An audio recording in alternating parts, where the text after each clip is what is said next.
What's up? This is Gardy with Clear Life Media. We're here at League City, the Clear Life HQ. I got a guest in studio. I'm going to let him introduce himself.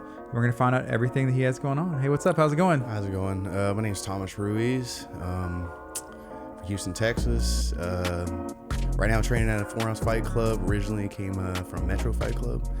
And then way back in the day before that, I was with a Silverback Fight Club. And, I'm fighting for Elevate. November 10th is going to be my second fight.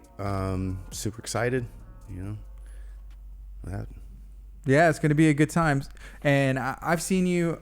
I think I've seen you. You fought for Elevate one other time? Yeah, I remember back whenever they had their second to last show here in League City. And then I've worked events for him. Yes. When he started getting the new ULH Center. Mm-hmm. Yeah, so I've seen you there quite a bit. Oh, for sure. Yeah. I mean, you're always there plugged in. What do you think about the promotion in general? And what was that fight like? And then even working on the back end? For work, fighting for Chris is cool, man. Cause it's I would say he's a fighter's promoter, I watched him. I say growing up, I was in my mid-20s. So yeah, growing up, right? So I watching him coming up in the local scene, and he's a dog, bro. So always likes fighting style. My brother from another mother, Jacob Silva. Everybody knows him. He's the GOAT, and he comes to bang, and that's like, I guess, like my lineage. That's the type of people I train with. So it's kill or be killed, die by the sword, and it's all I know. I don't feel like I got the greatest skills in the world, but I fight, and I'm always gonna fight. I've fought since the day I was born, man. Like, I don't know what else to do but fight.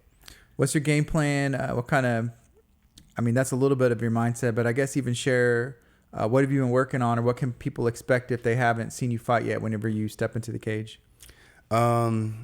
Well, one thing you expect is just action, man. Action. I come forward. There's no retreat. I don't feel like I displayed my what do I want to say? I don't feel like I displayed what I really want to display in my first fight. Dealing with an infection in my mouth from a wisdom tooth, but we got the job done, and I was happy. But I think we're gonna take it where the fight goes. But realistically, I like to stand there. I want to trade some shots, and and walk away with a highlight reel victory. And that's just to be honest. I don't see where this guy could beat me anywhere. I've been doing this too long, and the only person out there who's gonna beat me is myself. What's it like training out a 4-ounce? Man, it's great, to be honest. The atmosphere, the hospitality, the people there, they're just great people. There's no egos, nothing like that. And I walked in the door, it felt welcomed, and even more so now, every day that I keep going. Super grateful that I have the opportunity to train with those guys. Once again, my brother Jacob, he's the one that told me, he's like, hey, look, I came over here, moved camp over here. I was like, all right, we'll be over there. I got some other teammates, Terrence Chapman, Justice Torres, Michael Haswell. Like I said, at the end of the day, I'm super grateful for what God has given me with these people in my life, and these people I've been able to learn from and train with, and just like, I guess, have my corner, so to say. And, I just want to be able to give back in the aspect of being able to go out there and performing for them, because, we put all this time in together, and that's the only thing we own out here in this world is our time, and who decide to choose or spend it with and give it to. And, like I said, I'm super grateful for it. So yeah, I'm just excited to go out there and be like, hey, look, guys, this is all the stuff I've learned, and here, look at me now, but I try not to look at it for like myself. It's more of a I want to like motivate and show like my family, my friends, and everybody that, like, man, when you see something, you speak it, and you bring it into existence, and you're gonna manifest it, and it's gonna happen. I feel like I'm just a regular guy. Just a regular guy that's just blessed by God, brother. With great people, and it's the team around me, and I don't know what else. It's just great, man. Yeah, the team at 4-ounce. There's the up and comers, these guys that are like beating down the door, making it happen. Then there's what I'll call like the OGs that have had great careers or still fighting and everything else. So it's a good mix. It is.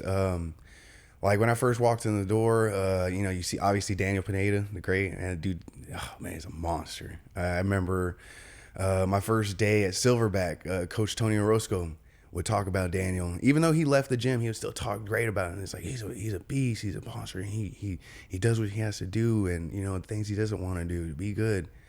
Even Ike Villanueva, and Coach Tony talks so much about him, and it's like I walk in, I see these guys, I'm like, dang man, this guy's like I kind of grew up watching, and it's like, and they're dogs, brother. These guys are dogs, just cut from a different cloth, and you know, be able to be in the same room and like maybe get some of that that knowledge or experience is great. And then the young guys there, man, I feel bad for like some of these other guys because these kids are dogs. You got the Houston Marza, that kid is a monster.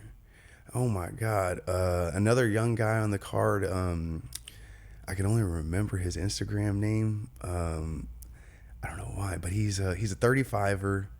Jordan, I can't remember his last name. Jordan. He fought for Elevate, I think a couple months ago or something like that. Okay. And he had a good, I think he had a decision, but he beat the guy up. The kid's tough. I'm super excited to see where he goes.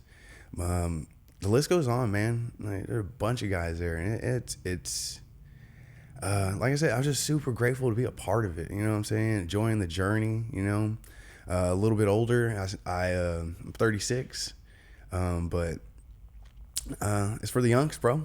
For all the younks, you know what I'm saying? Like everybody, like, you ain't feeling it, man. I don't believe it, brother. You get out there, keep moving, you know, and do your thing. But I just, at the end of the day, it's just, you know, I'm just grateful for being a part of the team, being able to have this opportunity to go out and like just fight and do what I like doing, because I enjoy it, man. There's nothing else like it, either fighting or cutting trees, and that's probably the two things I like doing most.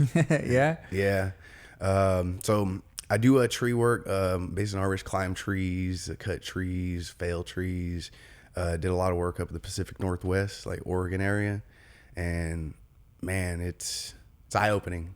It's eye-opening. You know, you see a lot of things out there. Being out in the middle of nowhere, no service, middle of the woods, give you time to think.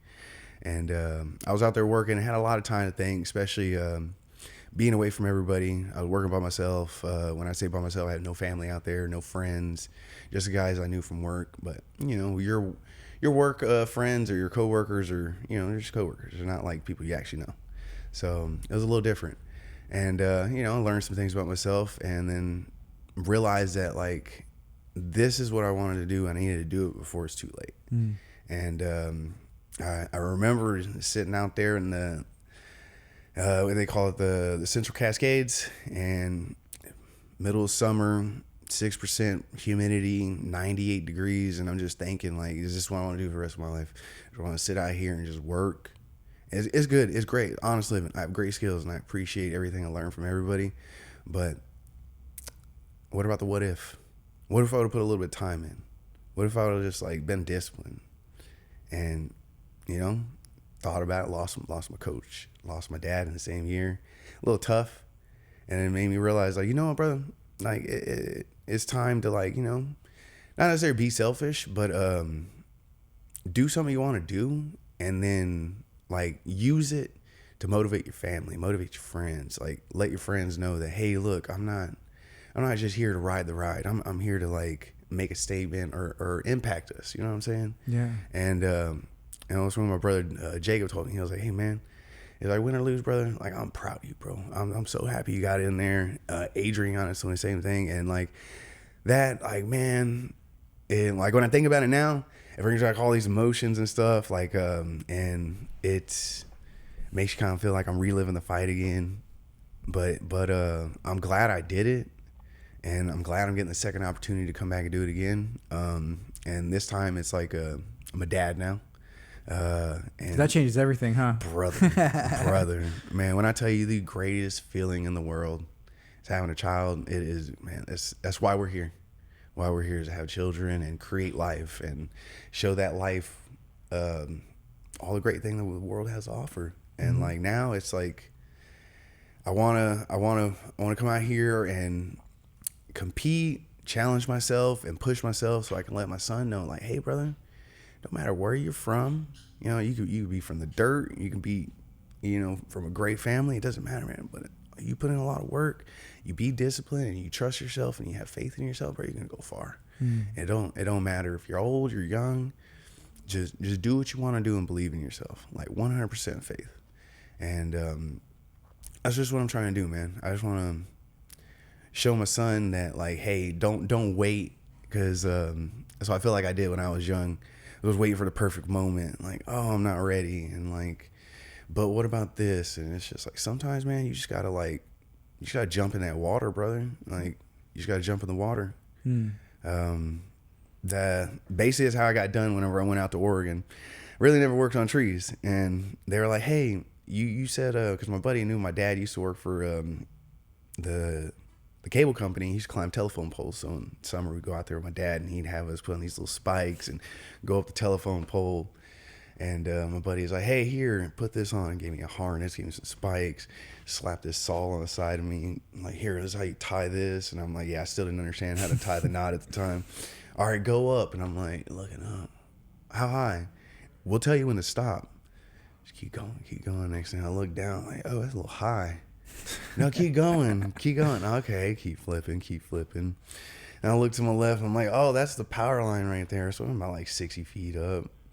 And I just keep going, just keep going. I'm like, all right, kept on going. And it did something for me, and like my mental aspect, like, you know, I wasn't used to it. I really wasn't. I wouldn't say I'm a fan of heights. Like, I'm like, oh yeah, I still get scared up there. I still like start shaking and stuff. But the adrenaline and all that stuff, I guess I'm addicted to it. So Yeah. I'm like, let's go again. But you know, after a while, you start to calm down. It reminded me of being with the guys at Metro and stuff, being in that Shark Tank and scrapping, because it is super chaotic. Your mind's racing. It's like, what if I slip? What if I fall? Da, da, da. So you got to focus. You really have to focus. You got to calm yourself, and you need to focus at the task at hand. Don't worry about everything else. Trust your gear. You know what I'm saying? Like, trust the fact that everything you've learned from your coaches and your teammates is going to work. You got to trust the process. You know what I'm saying? Yeah. And just made me realize, like, hey man, like, just calm down. You control everything. So I like to use, you know, the stuff I learned in the tree game over here in the fight game, and then vice versa. And then, you know, everything, I feel like everything like is full circle, you know, so to say. And you know, so I got really good at tree work, and it was a blessing. And I was able to stay out there for over almost like a year and a half, almost two. Came back, and what was it? August of, I want to say 2022, somewhere in there. And told Jacob, I'm like, hey brother, I'm gonna come back and I want to fight. And like, you know, I had a dead set in my mind. And we got in the gym, you know. I thought I was able to get a fight right off the bat. Something fell through. So November comes around of 2022, and I'm like, well, I'm just gonna go back to work because nothing came in. So I'm going to Arkansas to basically go to work, because I do a bunch of like outsource work, and driving there, and I'm like, you know what, let me check my group message, and check my group message. I'm like, hey Thomas, you're fighting on January 28th. And I'm like, so I call my boss. I'm like, hey, I'm fighting on January 28th. And he was all like, for real? It's like, I thought you're coming up here. I said, yeah, I am. So I'll be here for a week and I'm gone. And he's all like, awesome, I'll take care of you. Don't worry. So, you know, he took care of me. I told the guys in the gym, like, hey, I'm gonna be gone for a week and then I'll be back. And they're like, yeah, don't worry about it. So yeah, and the rest is history. But yeah, man, I lost a little bit of track there. Yeah, I guess even what I want to ask, like, at this point, you know, in your life, I know you have your son, you want to show him, like, hey, you know, you can do it, you know, don't wait. But what kind of goals do you have, you know, at this point in your life with MMA? What are you wanting? Basically, I guess like generic answer, become the best version of myself, for the most part. And, I guess it's not a generic answer. It's a truthful answer. I want to be the best version of Thomas, because like, essentially like me worrying about everybody else and wanting like, to be better than everybody else. It's unrealistic, because everybody has their own, everybody's different, right? And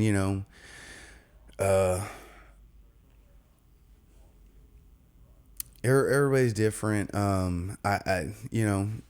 Win, lose or draw, like at the end of the day, I'm proud of myself. I'm happy where I came from. I always feel like I probably shouldn't be where I'm at. I've been in situations where I probably shouldn't be sitting here in this chair. But it's whatever God wants to give me at the end of the day. I'd love to really. One goal, I got to take a professional fight. I told Jacob, I'm like, hey brother, that's the goal, is be able to get to taking a professional fight, and obviously winning. And all these goals to me are very achievable, because my toolbox is pretty big, and the skill set I have is great, and it's because like I said, the people around me. I can't, like, I sound like a broken record, man. I really do. But it's the God's honest truth. It's the people around me. It's not me. It's the people around me and God, man. And it's just a blessing. How many years? I mean, are you gonna just keep fighting until the wheels fall off, bro? Yeah. Till the wheels fall off, bro. And that I've never been like a huge party guy, like on the weekends. So I've never really like dogged my body out. Like, oh man, I would say barely recently, when I hit 34, I started dabbling in like bourbon. So, and man, that's hey man, it'll take a chunk out of your pocket. But like, if you're not like me, I'm not a heavy drinker, so I can grab myself a nice sized little bottle and just hang on to it for 6 months. So, but other than that, man, I think I got some good years in me. I mean, I feel like 40 is achievable, brother, and like. Growing up, watching guys Randy Couture, Daniel Pineda, 40 years old, Mike Trent, a lot of people, like local guy, he fought till he was in his 40s, I believe. And those guys are like, really are like inspirations, man. They really are. They're modern day Cinderella men. When I see it, like, and it's it's cool to be able to be connected to people like that.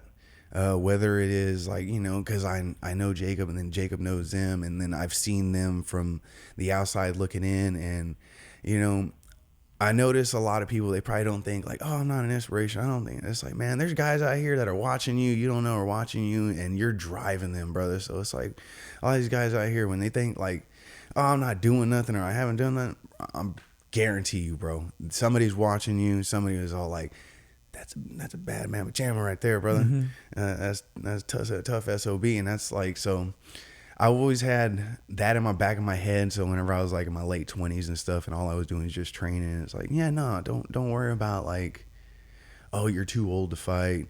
Is you got guys out there that are, they're older, mm-hmm. And I think at the end, I don't know, man, maybe I'm biased, but the group of guys born in like the 80s era, I mean, we're just cut from different cloth, brother. Like, got the modern day kind of be smart with our technology, but we also have that old school grit where, hey, I'm gonna keep using this shoulder until it falls off, or if the hand's broken, I'm still gonna hit you with it. It doesn't matter, dude. Yeah. I grew up with Kobe Bryant, man. Mamba mentality. Yeah. Yeah, taking shots on a blown Achilles. Get the free throws. Or George St. Pierre when he fought. Mm-hmm. Oh God, I can't remember. I think it was Matt Hughes. I think he tore his groin, and not Winklejohn. The other guy, I can't remember his name. I think he's supposed to be a famous coach, but he's telling you hit him with your groin. Things like that. So like, it's meathead and stuff, but sometimes you gotta have it. You really do. You gotta have it, because it's not necessarily like like for your body. It's just mental toughness, because you're gonna get yourself in a situation, whether it be in fighting, whether it be in your life, and we're all going to deal with stress. We're all going to deal with adversity. And, what's it going to do? Is it going to break you or bend you? Because if it breaks you, how you going to, come back? If it just bends you, you're going to recoil and you'll come back stronger. So, I've always been in that. I've had a coach back in high school, bend, don't break mentality. Coach Hammond, Eric Hammond, great man, brother. I'm so glad he put some time into me, man. Like, grew up, like, during my high school years, my dad wasn't around a lot. So, I had to kind of like lean on some of my coaches for, I guess, direction, and they gave me great direction. Not to say my dad wasn't a good dad. My dad was a great dad. Always provided, did what he was supposed to do, taught us how to, what I say as a young man, like taught us how to fish, taught us how to go out there and do what we need to do to be good men. It's just he, at a certain point in time, he decided like to, how do I say this? Take more time to do his extracurricular activities, which weren't necessarily things he should have been doing, right? So I had to learn what not to do. My father showed me what not to do and things like that. And a lot of guys I notice nowadays, like, they'll look back at their dads and be like, oh, he didn't do this for me, he didn't do that for me. And it's like, what did he show you not to do? And respect him for it. So, as I've gotten older as a man, starting to realize things like that. Because I used to be upset with, like, oh, why wasn't my dad at all my football games? Why wasn't he? Da, da, da, da. And, now being a dad, and it's like, hey, look, your dad showed you, he went down this path to show you what not to do. Because a lot of times, man, if you don't get showed the wrong way, you might end up going the wrong way. Because you're always, oh, this is the right way, this is the right way. And a lot of guys nowadays, they want to do it their way. Everybody wants to be independent, and I get it. It's cool. It's great. But sometimes there's reasons people show you certain things a certain way because it's just the right way to do it. And maybe my dad knew, like, hey, this dumb son of a bitch right here doesn't understand that. So let me show these guys, like, hey, look, y'all go this way, y'all go left when you're supposed to go right. This is gonna happen. And my brothers, man, like, outstanding men. My older brother, he's working on basically starting his own little real estate company, a couple other businesses. My younger brother, retired Marine, did like 8 years in the Marine Corps. Now he's a professional barber, has his own shop with one of his partners. And I'm like, man, I'm super proud of my brothers, like, just, oh, it's selling. And it's like, it's because my dad, my daddy put in the work with us, and, us, like, being accountable for each other. My dad treated us like the Three Musketeers, one for all and all for one. So, it was like that for anything and everything. So if I was like getting in trouble in school, my other brothers got in trouble too, and I've been there where come in the door and my little brother, he got in trouble because, he did some stuff he wasn't supposed to do at school, and walk in the door, and dad's like, get down and push-up position. I'm like, well, what did I do, bro? And I'm sitting there, and then finally my little brother comes in. Like, my older brother's already there, sitting in position, and my little brother comes walking in the door, and he's like, oh shit, he already knew what happened. He already knew. And we're just looking at him because I already talking to my older brother. I'm like, hey, yo, like, why are we here? And he's all like, I ain't do anything.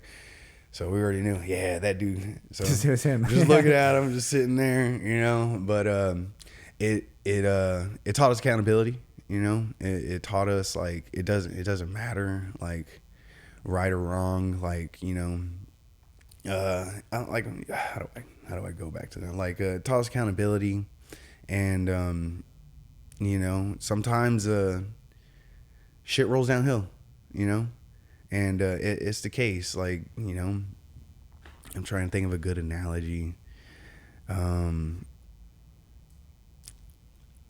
Like, we were basically like collateral damage to my brother's behavior, right? And I could have got mad. I could have had attitude. I could have been like, I don't want to do this, blah, blah, blah. But then maybe I ought to been disciplined for that, right? Instead of just eating it. And now it's like nowadays, like, I see things where, I'll be in the work environment and one of my coworkers don't like something and they voice like, and then everybody else gets in an uproar and they start, and I'm just like, you know what, teaching like that taught me how to pull myself out of situations like that and just take a step back, just listen, watch everything else, and then also to be understanding whenever, like, whether the company or like my boss is like, hey, look, because this situation happened and this is what we have to do now, and I'm not sitting there like, oh, I didn't do it. And it's just like, I mean, it is what it is. I understand now. I get it. You know what I'm saying? And it's like, I don't run my mouth back at the teacher because my little brother did it. And like, if I do it, I'm gonna end up in a push-up position or knocking out like 100 push-ups. And I ain't trying to do all that, you know? And so it was just little bitty things. And like, you know, I guess he instilled in us, you know? I'm big on discipline. You know, motivation gets you so far. You know, motivation gets you first mile. But what about the next 4? What about the next 5? You know what I'm saying? Motivation gets you first year. But after the first year and it's not like really fun going in that Shark Tank and you know you're going to be sore, you know your body's going to hurt, you know, like, and at the end of the day too, you ain't going to be able to eat what you want to eat. Yeah, that's discipline, brother. That's discipline, and ain't nothing else. Like, I think even routine, you know, as well. I mean, discipline to have a routine, but to get up. Why am I? Even if you're not in camp. Yeah. You know? Oh yeah. And that was one thing. So after my fight, had my child. Was it May 4th? Star Wars baby. Got the Force. You know what I'm saying? Easy to remember too. Yeah. Yeah, man. Yeah. So had him, and I was like. Basically focused on my son, and I was like, I need to find work again. So started making like business cards. Well, not making business cards at the time, but I was just putting it out there like, hey, I do tree work, and you know, got some leads, but it just wasn't enough. So I ended up going back out to Portland, Oregon, to do some more tree work, and I was there July of 2023, and then I just recently got back in August again. So I was out there for another year. And I was happy. I ain't gonna lie, I was happy for the first 3 months. You know, I'm like, yeah, you know, making good money, I'm supporting my family and everything like that. We're not struggling. And then it hit me again. Start seeing my boy Terrence, and it's not like it wasn't like oh, I wish that was me. It was just like man, look at my guy, man. I'm so happy because I sat there, I was training with him and getting ready. I mean, I remember his first fight, it fell through. I feel like I was more mad than him. I was like, I was going off on the guy and everything like that. Like, I don't know if I made a social media post. I was just upset because I want to see my guy do well, because I already knew it was gonna happen. Everybody's kind of like, I already knew these 4 knockouts. I already knew all that was happening. So, you know, and then seeing brother Michael, Justice just do so well, and it's just realizing like that's just time. They put in the time. They put in the effort. They were disciplined. And it's all it takes is just time, effort, and discipline. And it's like, that's what you do, man. That's what you're built on it. And you know, so yeah, I stayed out there as long as I could. And then eventually just, it broke me, you know, being away from family, especially like having my son and like seeing the way he interacts with his cousins and stuff. And I grew up with 2 brothers and a bunch of cousins. So, man, you're supposed to be around your family. You can't have a baby and like just go somewhere else. You got to have that dude around all his family. You know what I'm saying?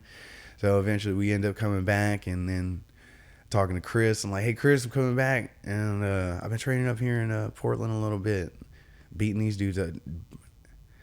Oh, that's another thing. That's another thing. When I tell you Houston MMA, like just our whole community here, we're cut from a different cloth. I felt like I was in a cardio kickboxing class. I ain't trying to be rude, and there's some monsters up there in Oregon, and they wrestle really well. But like when it comes to actual like MMA fighting and training and having that intensity level, it's different. It's different, and everybody's got to hear it. And that's one thing I've heard it out there. Like, oh, I fought a guy from Texas, and that guy was tough, and I was like, he should be. You should be. I mean, he's from Texas, so yeah. That's a, you know, kudos to us. You know what I'm saying? Right, kudos, right. you know, kudos to everybody in Texas and Houston, man. Some tough dudes here, bro. Even looking at the Elevate card, it's a pro, amateur, it's fight night. So there's even cage grappling, but there's people coming from all over the country to Texas, to Houston, Texas, that it's kind of a sense of pride. I think even when someone from another state comes in, but sometimes it's nice to do that so that you're not putting these Houston guys up against each other. That is kind of neat. Yeah. Because I see it, man. Like, so especially now I'm with 4 ounce now, and like I've seen guys leave my gym for wherever I was training. If I was training in Metro, and like you can play like matchup in your head, like, no, it'd be cool to see this guy or this guy, but like, you know, as a person, it's like, damn, I don't even want them to hit each other. You know what I'm saying? Yeah. It's not like basketball. It's not like football where, like, you know, the repercussions aren't as great as are in fighting. So it's hard to like want to see people fight each other, even though you if they weren't going to take any damage and everyone's going to be like super 100% like healthy at the end of the day, and like, yeah, I want to see everybody do it. But like, you know, there's consequences to the game, man. And in the harsh reality of it, we lose years off of our life playing this game. And I feel like we know what we signed up for, and everything like that. But yeah, man, sometimes like when I see some of these guys these Houston guys going against each other, I'm just like, damn. And then I've always hear too from guys from Houston, it's like, man, whenever I got out the regional scene and I made it to UFC, it got easier. And it's crazy because like I was with Adrian as like from when I remember he fought at LFA, and he slept that dude there. I can't remember the guy's name, but he slept him in like the first round, I think. And then he started taking more fights and stuff like that, and they were like tough fights, like super tough fights that we feel like he won and everything like that. And you know, he wouldn't get the decision, and then finally he got his chance on the Contenders after like I think he had like 2 or 3 wins in a row, just dropping guys. Yeah. And then he got to the Contenders, and I was like, hell yeah, this is gonna be good. Like, you know, he's gonna piece this guy up, and he just goes in there, sleeps this dude. And I'm like, bro, like I knew you were gonna beat him up, but I didn't know you were just gonna like like flatline the guy. Looking at like it's easier. Yeah, and I'm like, what? And then he gets in the first, and then sleeps that guy. And I'm like, bro. So I was like, dude, this is so awesome. And you know, while you're in the moment and everything, you're not paying attention to actually what's going on. And then, but like if you like sit back and like look at his career, and it's like, dude, it's like his like regional fights at least seemed like so much more tougher fights than when he got in the UFC, and it was crazy. But I think that's a tribute to like just his discipline and the time he's willing to put in and everything like that. And you know, that was like one of the guys that like motivated me or gave me that what's the word I'm looking for, like the encouragement, you know what I mean? And never having to say anything, it's just by action. And you know, he lead by example. Right. You know, he led by example, and it's like it trickles down. It's a little like it's like a waterfall effect, man. It's just the water from the top, leading from the front. It goes on the top. And so, you know, that's something like if you're one of those guys in the gym and you think like you're not like, because you don't say nothing, man, it's never about saying it. It's always about your action. It's always about your action. Your actions speak louder than your words. And I got raised on that, like especially like in football. You know, that mentality, that having that attitude, and I see it in some of the guys that I train with. Well, a lot of the guys I train with, you know, they don't cut corners and stuff like that, and it keeps you disciplined, man. It keeps you accountable for your actions and stuff. So like, I'm just grateful, brother. Just grateful. Can you remind everybody one more time, what do you have going on November 10th, and why should they come and watch you? November 10th, I'm going to be fighting for Elevate Fighting Championship, Chris Lopez's promotion. We're going to be at the ULH Center. It's going to be my second fight, fighting welterweight. and just super excited to get in there and put on a show. Grateful for my opportunity, and I don't know what to say. Awesome. Is there anything else you'd like to share? I just want to tell everybody that's ever been here with me, just thank you. You know what I mean? Appreciate the time. Big thank you to Jacob Silva. Y'all go get y'all a Bounce House. Party Animals. My younger brother, Matthew Ruiz, he actually my only sponsor. Him and his partner, Southern Fades. It's over there in Katy, Texas. And it's the belief, man. They're the unwavering belief in me, man. It's what keeps me going, to be honest. And and then my wife, man. Yeah. She's been with me like over, oh my God. And we're coming up on like 14 years, something like that. Wow. Yeah, man. Y'all It's not find y'all. easy. Yeah. I wouldn't be able to do this without her. Like, she doesn't think like sometimes I give her enough credit, but man, I wouldn't be here without her. Yeah. And I appreciate the opportunity to come out. I appreciate the time. You know what I'm saying? Thank y'all for having me here. Of course, yes. Thank you for coming out. Yeah, brother. This is Guardy with Clear Life Media, Clear Life Combat. You can get with Thomas, get your tickets to Elevate. November 10th, you're going to want to be there. You can also watch on Clear Life Media pay-per-view. Y'all be blessed.